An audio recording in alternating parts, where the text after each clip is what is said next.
আসসালামু আলাইকুম, সবাই কেমন আছেন জানাইন। আজকে একটা নতুন রেসিপি নিয়ে এসেছি, পটলের একটা নতুন রেসিপি। পটলের বিচিগুলো সব বের করে নিয়েছি, পটল একটু ছিলে নিয়েছি, এর মাথাগুলো সব কেটে সুন্দর করে ধুয়ে নিয়েছি। এখন একটু চিংড়ি মাছ, একটু পটলের বিচি এই সব দিয়ে এখন হলুদ, লবণ, মরিচ গুঁড়ি, জিঞ্জার গার্লিক পেস্ট, একটু জিরে গুঁড়ি সব দিয়ে একটা ব্ল্যান্ড করে একটা ফাইন পেস্ট বানিয়ে নেবো। এই সুন্দর রান্নাটা আমার আম্মু যখন আমরা ছোটো ছিলাম অনেক সুন্দর করে রান্না করে আমাদেরকে খাওয়াইছে।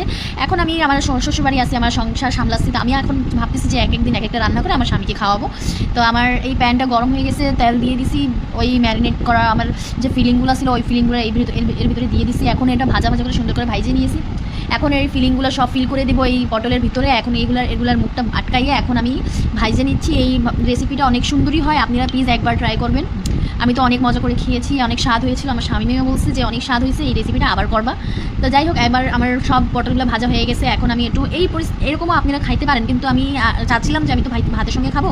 তো আমি এই জায়গা পেঁয়াজ একটু লাল করে তারপরে এর ভিতরে দিয়ে দিয়েছি আমার মশলাগুলো, সেই নর্মাল বেসিক মশলা যে হয় স্পাইসেস ওই সব দিয়ে দিয়েছি। হলুদ, লবণ, জিঞ্জার গার্লিক পেস্ট সবগুলো দিয়ে ভালো করে কষাইয়ে এখন এর ভিতরে আমি দিয়ে দিব একটু টক দই। ভালো সুন্দর করে কষানোই হয়ে গিয়েছে। এখন আমি এর ভিতরে টক দই দিব। টক দইটা অপশনাল আছে, এটা আমি একটু ডিফারেন্ট স্টাইলে করতে চাইছিলাম, তো এই কারণে একটু টক দই দিলাম। টক দই দিয়েও অনেক স্বাদ হয়েছে। আমি আজকে প্রথমেই রান্না করেছি টক দই দিয়ে।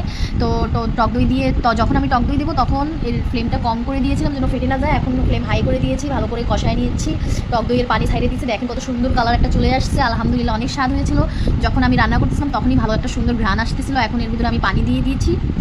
এখন এই পানিগুলো সব সিদ্ধ হয়ে যাবে, যখন উতলাই যাবে তখন আমি এই পটলগুলো দিয়ে দিব। কিন্তু পানিটা ভালো করেই কষায় নিতে হবে, যেন ওই বেশি পানি যদি থাকে তো ওর সব ফিলিংগুলো বের হয়ে যাবে। এই কারণে একটু পানিটা কম করে নিচ্ছি।